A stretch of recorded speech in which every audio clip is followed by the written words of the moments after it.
Few geologic events capture the imagination like an erupting volcano. We thrill at the image. Hot, molten rock comes bursting out of the ground, destroying most everything in its path. Volcanoes can cause massive disasters that kill tens of thousands, and they can produce amazing sights like hypnotic lava fountains. With an eruption like the one underway at Hawaii's Kilauea, the news fills with volcanoes, but it's usually full of errors about them and how they operate. Myth number 1: volcanoes are more active today than in the past. Whenever volcanoes around the globe start making news, you'll see headlines like this one from Britain's Daily Star: Earth's core in crisis. Volcanoes erupt all over the world and nobody knows why. Similarly, a biblical prophecy site warns, there seemed to have been an increase in earthquakes around 1900 as well as 1940, and lately. The implication is that things are getting worse. Despite such fears, the Earth is not becoming more geologically active. Geologic activity over time has an ebb and flow,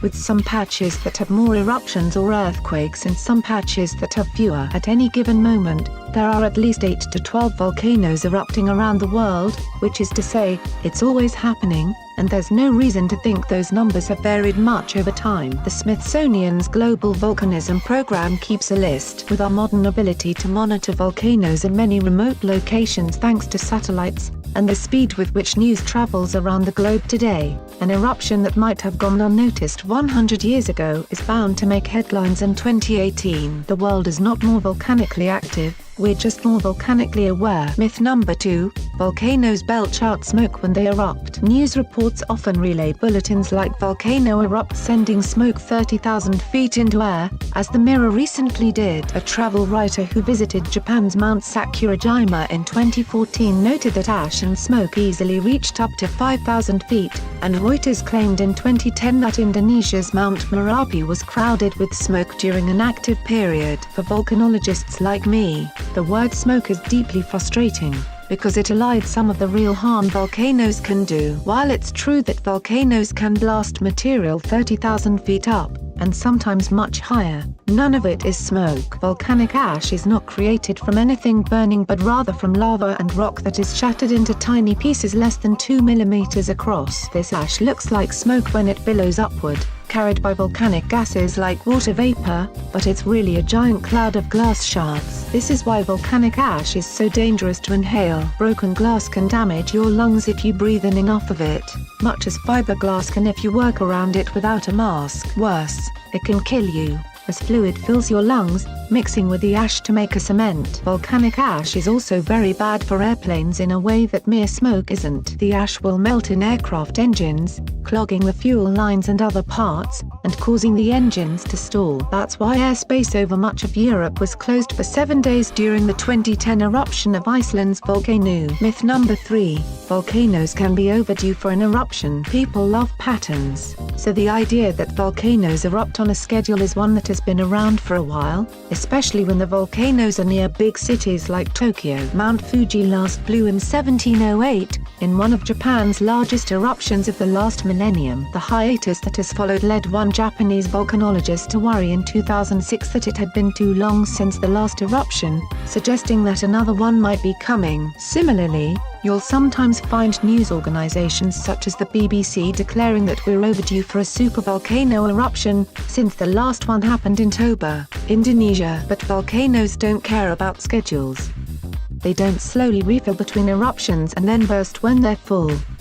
Although geologists don't know all the details of how magma rises from its source, more than 60 miles below the summit of a volcano, it doesn't seem to be a constant drip. Instead, periods of quiet can vary from a few years to thousands of years, depending on what's going on deep beneath the surface. Predicting eruptions based on the time since the last one has never been effective. Myth number 4: volcanoes contribute meaningfully to climate change. Volcanoes produce many kinds of gases, among them carbon dioxide, that has made them a target for deniers of man-made climate change. In 2010, an opinion writer for the Australian Broadcasting Corporation claimed that a single volcanic cough can add more CO2 to the atmosphere in a day than humans have in the past 250 years. And in 2015, a member of Wisconsin's Public Service Commission proposed that the elimination of essentially every automobile would be offset by one volcano exploding. No, given that rates of volcanic activity aren't rising, there is no reason more carbon dioxide would be added to the atmosphere from volcanic eruptions today than at any time in the past, which means there's no reason that levels would be higher today. Also, the amount of carbon dioxide produced by humans each year is more than 100 times greater than that produced by volcanoes, according to research by volcanologist Terry Gerlach. So, annually, all the volcanoes in the world produce roughly the same amount of carbon dioxide as the state of Ohio. Volcanoes can affect the Earth's climate, but not typically by warming it. Particulates of sulfur dioxide from a major eruption can rise high into the stratosphere and prevent the sun's energy from reaching the surface. Most famously, the 1815 eruption of Mount Tambora in Indonesia led to the year without a summer. Myth number 5.